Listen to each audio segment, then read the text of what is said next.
I've got a question for all you souls out there. I'm just wondering, did you have to look up the meaning of this holiday weekend? I did. I had to Google it.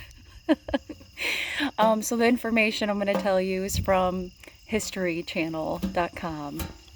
History.com. This Monday, September 5th, 2022, Labor Day. It celebrates workers, celebrates us. Whatever we do in this life, regardless of job. Maybe if it's not illegal, that's I don't know if that qualifies. So it celebrates the workers and achievements of workers. And it was passed into law 128 years ago. It's crazy. Was called the Working Men's Holiday. It was born at the height of the Industrial Revolution in the late 1800s. And most workers were treated pretty cruelly during that time. They worked 12-hour days, 7 days a week. And that's when unions were formed to help with this. And I think we've come a long way. And I wonder what it'll be like 100 years from now. You know, some jobs will be obsolete. We shall see. Well, we won't, but the next generation will, or generations after. So I'd like to read a couple things in regards to work today.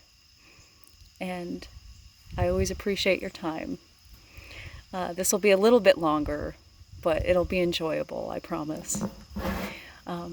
So some people look at this holiday like, well, it's a day off. I'm very thankful for that, and I think we all are. We get to enjoy time by ourselves or with family or whatever we want to do recreational-wise. I would like to start off with a fictional character of mine, one of my very, very favorites, Captain Jean-Luc Picard of the Starship Enterprise. Do you guys like Star Trek? I love Star Trek. I especially love The Next Generation. Captain Jean-Luc Picard is one of my favorites. And he says he graduated from the Starfleet Academy, which was based on Earth and in California. And he was giving advice to somebody who is going to go, a kid who is going to go into Wesley Crusher, actually. He was a pretty big part of the show. He was giving him advice when he gets to the Starfleet Academy who to go to. And Wesley was thinking, you know, it's a professor. Well, he started talking about Mr. Bloomsby. And he said, he's one of the wisest men I know. He's a groundskeeper. Because he had faith in Jean-Luc Picard before he had faith in himself. He was giving him advice about life, and it's regardless of what job you have, if you pay attention in life, and you know, job does matter sometimes, but I think paying attention to other people, regardless of stature, is important. So the groundskeeper encouraged others to grow in the areas that were important to Jean-Luc Picard. And I guess we can all do that, regardless of job, if we pay attention. So I thought I'd start out with that. I love that. He was a groundskeeper, not a professor. Professors are important though too.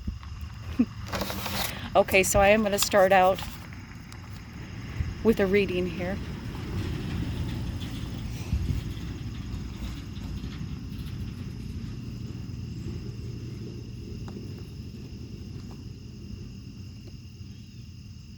All right, my first book is The Language of Letting Go by Melody Beattie.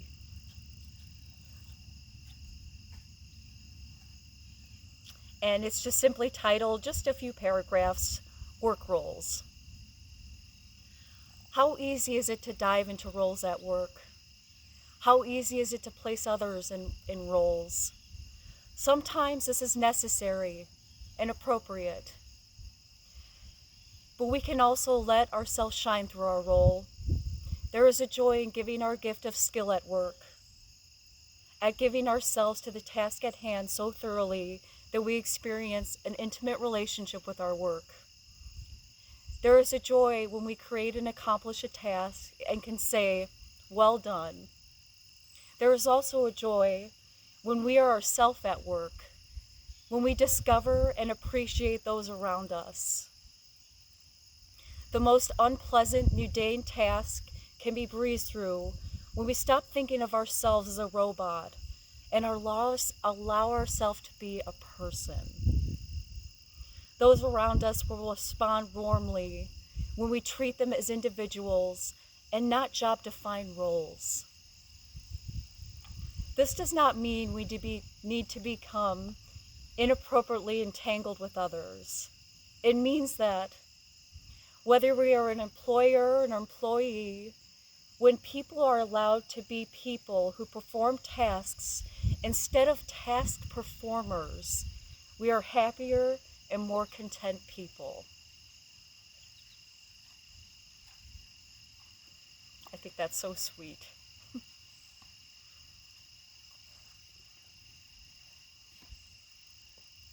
I do have one more for you. Have you ever read the book, Don't Sweat the Small Stuff? And it's all small stuff. I love this book. I have scribbled in it and just highlighted a lot of things. I think it's all important. But there's one that specifically kind of relates to jobs, and we all wear different hats in life. With people that have families and have so many obligations. This is just important for anybody, I feel.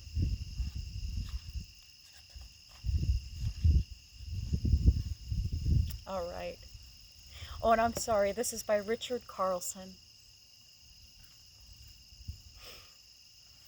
And this short little bit has the title of Remind Yourself that when you die, your in-basket will not be empty.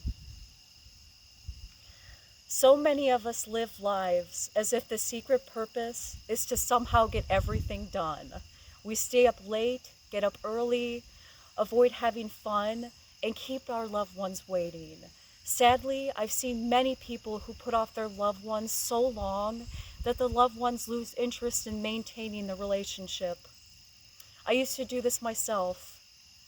Often we convince ourselves that our obsession with our to-do list is only temporary, that once we get through the list, we'll be calm, relaxed, and happy. But in reality, this rarely happens. As items are checked off, new ones simply take their place. The nature of your in-basket is that it is meant to have items to be completed in it. It's not meant to be empty. There will always be phone calls to be made, projects to complete, and work to be done. In fact, it can be argued a full in-basket is essential for success. It means your time is in demand. Regardless of who you are or what you do, however, remember that nothing is more important than your own sense of happiness and inner peace and that of your loved ones. If you're obsessed with getting everything done, you'll never have a sense of well-being. In reality, almost everything can wait. Very little in our work lives truly falls into the emergency category. If you stay focused on your work, it will all get done in due time. Due time. I love that, due time. I find that if I remind myself frequently that the purpose of life isn't to get it all done, but to enjoy every step along the way and live a life with love, it's far easier for me to control my obsession with completing my list of things to do. Remember, when you die, there will be still unfinished business to take care of. And you know what? someone else will do it for you.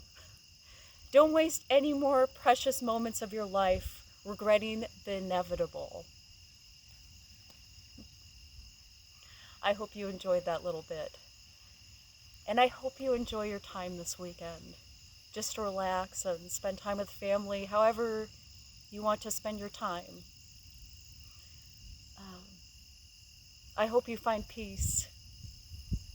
And I hope you do one thing for yourself today to help you grow. Perhaps do one thing for someone else today to help them grow. Because I tell you, it makes all the difference when we pay attention.